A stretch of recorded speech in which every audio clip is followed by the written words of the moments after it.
Hey guys, so if you watched President Trump's speech from Tulsa, Oklahoma last night, you'll probably have paid close attention to the size of the crowd there. And now that is all that the media is talking about. But what they are not talking about is the truth behind it. You see, the media spent weeks trying to lecture people about why they shouldn't go to this rally because we're in the middle of a pandemic and Trump just wants to get everybody sick. So they tried scaring people away. There's a lot of violence and chaos going on across the country, and the media was trying to paint it that Trump was threatening protesters. So needless to say, not as many people showed up as were expected. But something else that they're not reporting on is that millions upon millions of Trump supporters tuned in to watch his speech live online. And that's something that you won't hear about on CNN or MSNBC. So let me read you a tweet from Donald Trump's communications director. And he said, some facts about the Tulsa rally. 12,000 people made it past protesters through the metal detectors. The lower bowl of the arena holds 9,000 by itself and was full. 12,000 is about 11,990 more than attended Joe Biden's last event, and over 8.3 million have watched online. 8.3 million.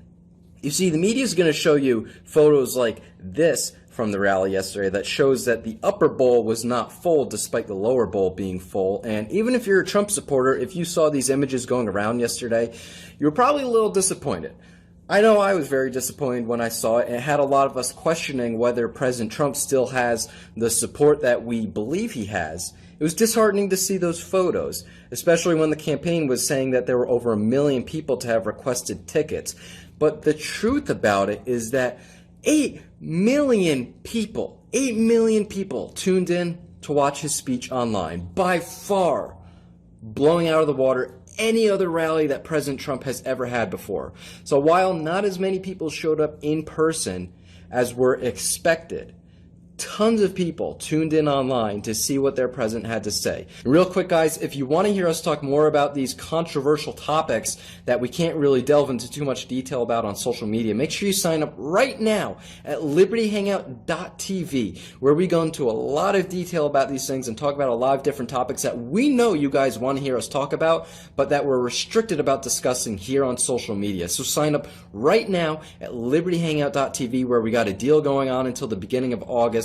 You sign up right now. We already have a bunch of episodes and interviews with a lot of high-profile people, so sign up right there, right now, libertyhangout.tv. So this says a couple of things here. One, it says that people were probably too scared to show up. Now, why were they too scared? One, the media was trying to scare people out of going because they were going to get sick. One American News reporter, Jack Posobiec, who was there, confirms that the crowd looked a lot younger than it usually does at Trump rallies. So that goes to show a lot of the elderly Trump supporters that usually attend these rallies, they stayed home. They stayed home probably because there's still a pandemic going on, and the media was spooking them into thinking that if they go, they're going to get sick, and everyone they know is going to get sick. So they didn't go. They watched on TV and they watched online. There's also a lot of violence going on across the country, and these protesters are able to continually get whatever they want. They can yank down statues, they can attack people, they can loot stores, burn down businesses, they can attack police and police precincts, and nothing ever happens to them. There's never any consequences. And when people defend themselves, they're the ones who are hauled off to jail. So if you're a Trump supporter, why are you going to want to put yourself in that position? Why are you going to want to go to a rally knowing that if you're forced into a compromising situation, you're going to be the one that's going to be hauled off to jail? So if you're a Trump supporter, even if you want to go and see your president, you don't want to be put in that situation, especially when you're walking into a city with a mayor who wanted to do everything he can to keep Trump out of Tulsa. So you know that the odds are already stacked against you, but that doesn't mean that President Trump's support is waning. I know that I was very disheartened and disappointed at first when I saw those images. I thought, wow, Trump is losing his base. He's not connecting with his supporters the way he did in 2016. In a number of ways, that may still be true. I don't think that President Trump should have changed the date of the rally. I think that was a big detriment to him. He should have kept it on the 19th. It ruined a lot of people's plans. It ruined our own travel plans. We should have been there yesterday, but we weren't. I wonder how many more people would have been there on the 19th if he didn't change the date. But that doesn't mean his support is waning. 8 million people tuned in to watch it. I'm very curious to see what's going to happen in his next upcoming rallies. He's supposed to be in Florida. He's supposed to be in Arizona. He's supposed to be in North Carolina. So it's going to be very interesting to see what kind of outpouring of support he has there, both online and in person. Something else that we have to mention too is that a lot of people, a lot of liberals online were trying to reserve tickets and trick the Trump campaign into thinking that more people were interested in going than actually were. And something that's really interesting and kind of disturbing is that Democratic Congresswoman Alexandria Ocasio-Cortez put out a tweet yesterday. She was responding to Trump's campaign manager, Brad Parscale, and he said, actually, you just got rocked by teens on TikTok who flooded the Trump campaign with fake ticket reservations and tricked you into believing 1 million people wanted your white super sauce open mic enough to pack an arena during the virus. Shout out to Zoomers, y'all make me so proud. So here you have an elected official admitting to, election interference and using TikTok to be able to trick the Trump campaign into thinking that there are more people that want to go than actually wanted to.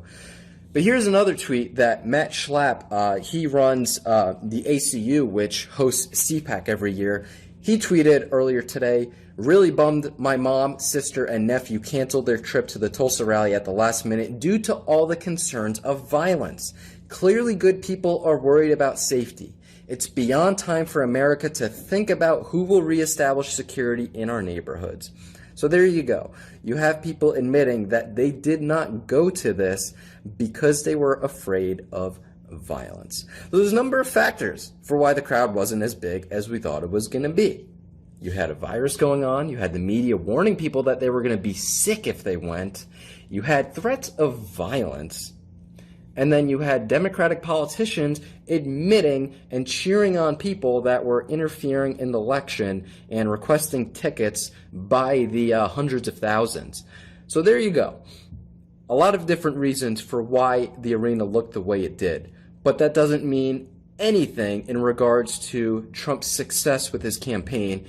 There's my cat. But what I want to know is, instead of looking at the support for Donald Trump, they don't want to address the support that Joe Biden has right now. Where's the Biden rallies? Where's he? He just had an event and there were probably 10 people there sitting about 10 feet apart from each other. So where's Joe Biden? Where's his rallies? Where is his support? They want to show you Trump's rallies and they don't want to talk about their own candidate.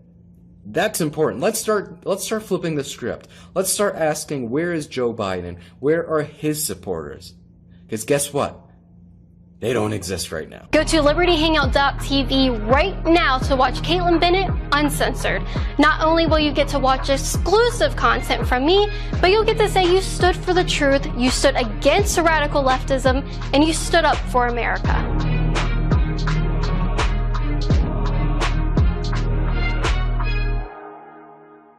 If you guys enjoyed this video, be sure to like and share, hit that subscribe button, and click the notification bell so you won't miss any of our videos. If you want to support my work, you can become a patron at patreon.com/Caitlin Bennett and receive cool perks like an autographed photo from me in the mail each month. Or you can go to CaitlinBennett.org and get up to 75% off and free shipping on supplements and merchandise to support my work and start living a healthy life. My favorite product?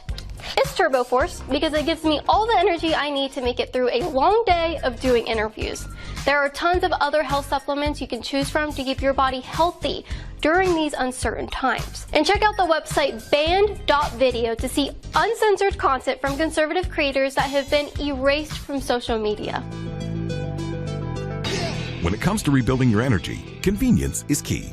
While coffee, candy, and other sugary products can give you a short boost, The crash can leave you more tired than ever.